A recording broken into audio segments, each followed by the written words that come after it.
Hello Pisces, Sun, Moon, Rising, and Venus signs. Kamusta kayo? Sana po nasa mabuti kayong kalagayan. Welcome back po sa Star Tarot. At kung bago kayo dito, welcome din po kayo. Please subscribe, like, share my videos, and leave me a comment po kung naka-resonate po kayo. Thank you. So, first card ni Pisces, we have you are on the right path. Okay? So, napakaganda nito na message para sa'yo. Kasi baka ito yung sagot na hinihintay mo. Baka you've been praying for direction, or maybe you've been praying siguro for clarity, 'di ba?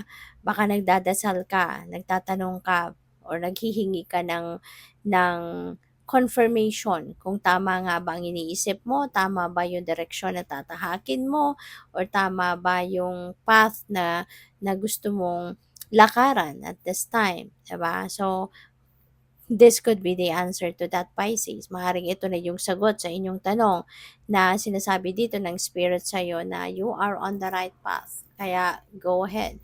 So, this could serve as a green light din para sa'yo. No? Na since nandiyan dyan na, nasa tamang daan ka, nasa tamang pagkakataon ka, then go for it. Ano man itong gusto mong gawin. Ano man itong plano mo. Diba? So, when it feels right, then do it. Ayan. Isa din yan sa mga signs, no? Pisces, na when it feels right, kung nararamdaman mo na, oo, tama ito. Tama, nandito ako sa tamang path. Kasi maaring nararamdaman mo din na kung tama, kung ano kasi, kung divine timing na for whatever something to happen, mararamdaman mo yan. Magiging magaan ang pakiramdam mo eh. Kunyari, ayan, may iniisip kang gawin, 'di ba? At nagdadalawang isip ka. Pag naramdaman mo na kapag iniisip mong gagawin mo na, kapag naramdaman mong may excitement diyan, kapag nararamdaman mong magaan ang inyong pakiramdam, excited ka, at saka yung mga kakailanganin mo, 'di ba? Mga kung anong bagay ang kailangan mo or mga tao kailangan mong suporta sa iyo ay nandiyan diyan, sign na 'yan, no? That is a green light already para sa iyo na go for it kasi divine timing has come for that to happen or for you to start.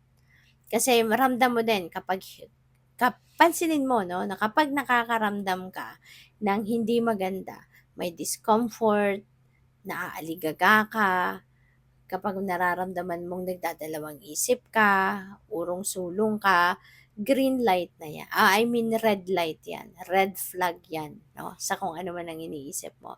Huwag mong gawin. Huwag mo munang i-push through. Pag-isipan mo pa. Ask for guidance from the divine kasi ibig sabihin 'yan na there's something wrong there. Okay? Iba yung pakiramdam ng kailangan mo nang mag-go at iba ang pakiramdam ng kailangan mong pag-isipan muna or kailangan umatras ka muna or wag mo munang gawin. Okay? So, we also have the inner space and universal knowledge. There could be downloads of information or inspiration na dadating dito, Pisces. So, pay attention kayo. Kasi feeling ko, meron ditong mga intuitive messages or nudges na dadating. Maaari din na meron kayong mga vision. May mga vision na ipapadala sa iyo ang universe. So, pay attention to that. Kasi, maaring, ito yung gabay din para sa iyo. No? Ito yung magtuturo din sa iyo, magli-lead sa iyo kung saan ka dapat papunta or ano ang direction na tatahakin mo or kung ano yung dapat mong gawin. Okay? At this time. So, by the way, maraming salamat for subscribing, and if you haven't subscribed yet, subscribe na kayo. And also, maraming salamat din for not skipping the ads. Malaking bagay po yan sa akin. And please also click the join button sa baba ng video kung gusto po ninyo na mag-join kayo sa membership. Okay? So, we have the Limitless Blessing. Wow, good fortune no, is here, Pisces. Yung good fortune will be in your horizon at this time. Merong biyayang dadating dito. At ang biyayang ito, this may be maliit na bagay kung titignan mo, pero it feels like it's going to have a great impact in your entire life.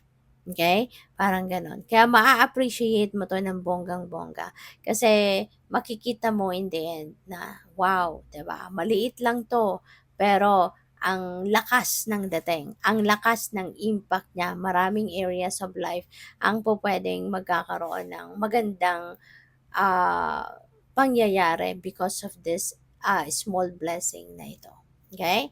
So, kung mag-resonate ito sa inyo, kayo ang tanging nakakaalam. Kayo lang makakapagsabi na, this is it. Ito na yung blessing na ito. Kasi maliit lang siya, pero ang laki ng impact sa buhay mo. So, we have from the below to the above. Wow, this is really beautiful, Pisces. Kasi ano ito, um, parang you are rising above like phoenix rising from the ashes. Yung parang nanggaling ka siguro sa rock bottom, you've hit the rock bottom in your life, as in bumagsak ka, as in talagang napunta ka sa sobrang mahirap na sitwasyon, but you managed to surpass that. You managed to survive. You managed to find the solution to that problem. Kaya ngayon, 'di ba, na nasolusyonan mo na, nahanap mo na yung mga bagay na talagang magpapabangon sa'yo sa sitwasyon na yan, ngayon maghanda ka na because there are going to be a lot of beautiful things that's coming your way. May maaaring isa na tong blessing na to. 'Di ba? Parang pepremyuhan ka ng universe. I'm getting the energy of the star energy sa tarot na galing ka sa problema, galing ka sa masalimuot na sitwasyon, pero napagsikapan mong solusyonan ito, napagsikapan mong i-survive ito. Naglakas ng loob ka, nagtiwala ka sa Panginoon at lahat-lahat, 'di ba? At ngayon, nandito ka na sa taas or paakyat ka na, 'di ba? Kasi nandito ka na sa puntong nakabangon ka na or papunta ka na sa pagbangon from this situation. Kaya napakaganda because meron nag-aantay sa inyo dito na new beginning. A new situation, a beautiful situation is on its way to you. Okay? So, good luck.